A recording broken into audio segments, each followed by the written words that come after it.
Hay una cosa muy interesante aquí, porque vemos que él estaba en Heliópolis, como dice Víctor, la ciudad del sol, ahí en pleno Egipto, la adoración al sol, y ellos comprendieron, los que estaban ahí, en ese oscurecimiento del sol, que ese Dios estaba sufriendo, o su propia víctima, digamos. Entonces, es muy interesante, porque a veces cuando se ha criticado de este ministerio todas las artimañas de Satanás, que portales dimensionales y todo esto, pero vemos que como la falsificación de Satanás es tan fina, hay gente que gracias a esa falsificación tiene conceptos que son bastante acertados y pueden llegar a la verdad. Yo recuerdo que en ese mismo momento, y Víctor lo presentó hace unos años, en China pasó lo mismo.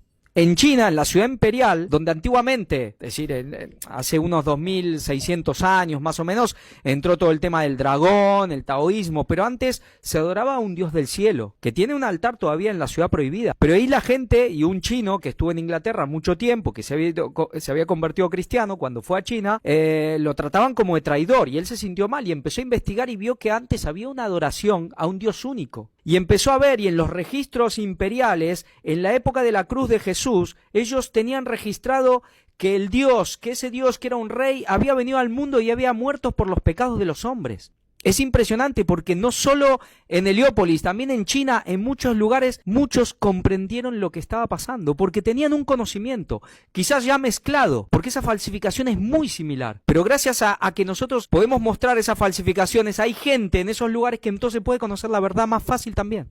No, y recordemos que este hecho también está recogido por el cronólogo William Hales. William Hales es citado por Elena White también para el tema de la fecha justamente de la crucifixión de Jesús del año 31. Pablo les estaba predicando al Dios no conocido o al Dios desconocido que ellos adoraban. En realidad estaban adorando a Cristo, porque esa inscripción que hicieron fue justamente de lo que nos está hablando aquí, de ese momento de oscuridad cuando ellos interpretaron que una deidad estaba sufriendo o que una deidad estaba muriendo y que se oculta, y ellos atribuyeron que era algo sobrenatural, porque un eclipse no podía ser, porque aquí este mismo escrito va explicando cómo un eclipse lunar sí puede durar algunas horas o 1 hora y media, pero un eclipse solar solo 4 minutos.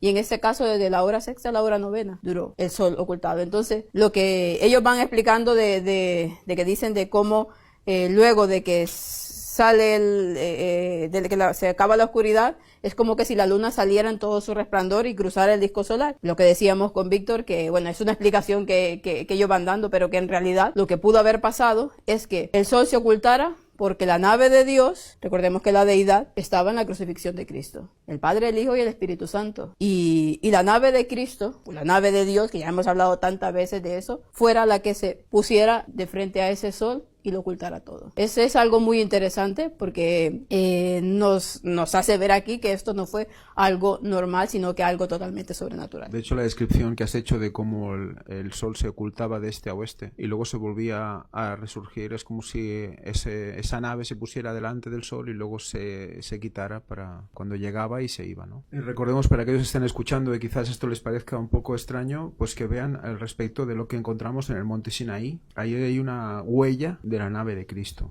Estuvimos en esa huella y vimos también como el monte Sinaí estaba quemado por la nave, y todo eso es realmente para verlo y asombrarse, no poder más. Sí, pero pensemos que eran como 2 naves, la grande, cuando había viajado el Padre con toda la deidad, y luego como una personal de Cristo, que es la época de Elías, que solo se le aparece Cristo. Cuando fue con Moisés, era Cristo, el Padre, era una nave muchísimo mayor, que era la que, bueno, esa era la extensión mayor que cubría varios montes, esto es la grande. Sí, grande. Y luego había una más pequeña en forma pentagonal, que era de la época de Elías, de Cristo mismo. Y recordemos cuando hemos hablado que Satanás también tiene una, ¿no? Y que está posicionada en un sitio. Para los que no saben, pues, mirar escuelas sabáticas anteriores, que ahí hemos hablado mucho acerca de este tema.